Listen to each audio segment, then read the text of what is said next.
Bara 2003 akka lakkoofsa Itoophiyaatti barattuu kutaa 8 ta'ee osoo hin jiru namni gaa'ilaaf na barbaade tokko gara maatii kootii dhufe.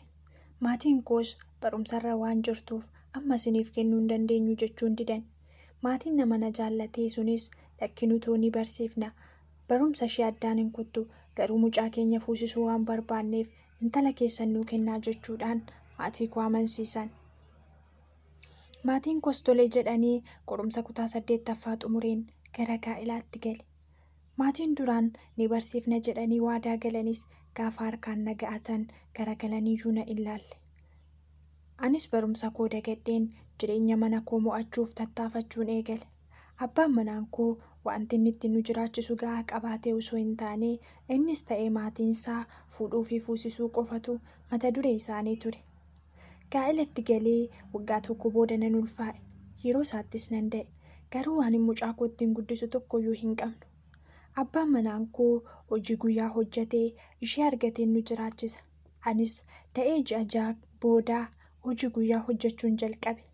Mucaan koos naa jabaataa adeeme. Akkasumatti of bulchuuf, jiruu mo'achuuf, gad bu'aa, olis kaataa jiraachuutti fufne. Turtii waggaa 2 boodaa mucayyoo dubaraa tokkos nan da'e. Jiruun baay'ee ulfaataa adeeme. Ijoollee koo nyaachisuufis ta'ee uffisuuf waan ani ittiin guddisu tokkoyyuu hin qabnu.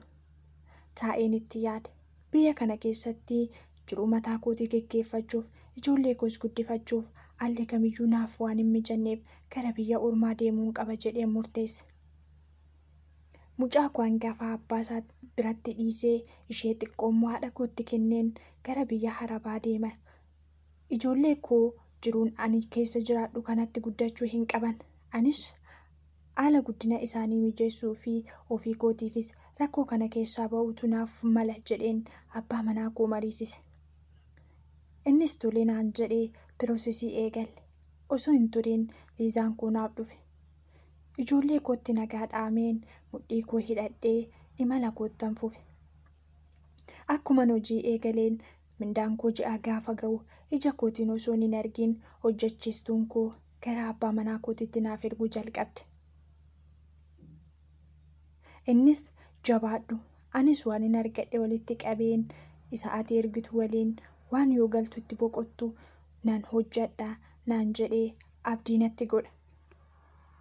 Gaafan ijoollee koo yaadee boo'ee mimmaan koo dhangalaasee garuu rakkoon keessa ture yaadadheen kana keessaa ba'uuf obsuun naaf wayyan jedhee ofiin jajjabeessa. Waggaa 2 yeroon xumuree galuudhaaf ga'utti maal hojjetteetta jedheen abbaa manaa koo gaafadhe. Innis wanta kanaan dura hojjetteen lafa biteera. Mana irratti ijaaruuf immoo itti yaadaan jira. Kanaaf iyyuu ammaan galiiniitii waggaa tokkotti dabaladhu harka keetti waan qabattu naan jedhe. Anis tole jedheen itti fufe. Ammas qarshiisumattan erguu eegale. Jiini 3 erga na afee boodaa mucaa koo fuudhee gara maatii kootiitti deemee kenne.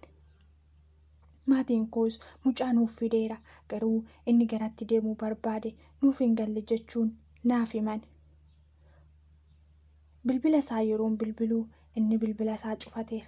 Wanti ta'aa jiru kun hundumtuu abjuu ta'uyyuu abdii godhadheen obsee galee waan ta'e ija kootiin arguun qaba jedheen ji'a koo xumuree gara Itoophiyaatti nan deeme.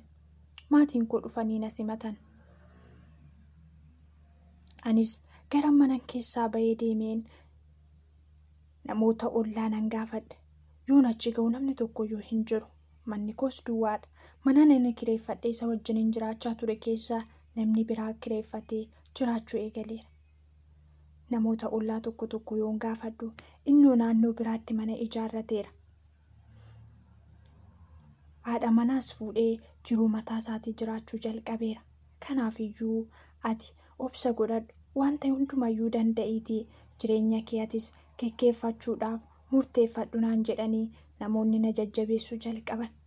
Ammas wanti ta'e kun hundumtuu abjuu natti ta'e. Amanuus nan dadhabe.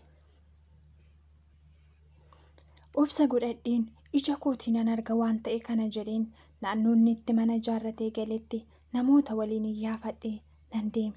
Dhugumayyuu akka jedhamee mana ijaarratee itti fuudhee jiruu mataa isaatii ho'ifatee jiraachuu eegaleera. kun hundumtuu ammas anaaf abjuudha. Rafee akka nama riba keessaa dammaqee fuula koo xaragadheen taa'eetti yaaduuf yoon jedhus ammas anaaf kun abjuudha.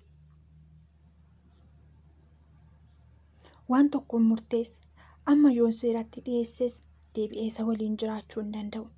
Kanaafiyyuu biyya kana keessa jiraachuun anaaf tasuma hin malu. Ijoollee koo haati koo naaf haa guddistu jedheen ammas imala koo gara biyya ormaatti nan fufe. Haadha kootti adaraa ijoollee koo kennadheen gara biyya ormaatti deebi'e. Jiruun koo ammaa mana namaa keessa yoo ta'uyyuu ijoollee koo wajjin jiraachuuf carraa bareedaa argachuu yoon baadhuyyuu gara fuulduraatti waan hin ta'u dhumni koo maal akka fakkaatu rabbitu beeka. Har'aaf garuu jiraachaan jira. Ijoollee koos gargaaraan jira. Seenaa koo kanarraa waan baay'ee akka barattan abdiin qaba. Obboloonni baay'een jiruu mataa isaanii jijjiiruuf of bulchuuf mana koo, ijoollee koo, abbaa manaa koo jedhanii manaa bahanii biyya ormaa keessatti rakkoo hundumaa danda'anii osoo jiraatanii garuu namni isaaniif dhimu, namni isaaniif yaadu, namni mul'ata isaaniif deeggaruu dhabamuudhaan sammuun isaaniis miidhamee dadhabbiin isaanii biyya ormaa keessatti akka nama dhagaa irratti bishaan gannaqee ta'ee osoo mul'atiin badaa jira.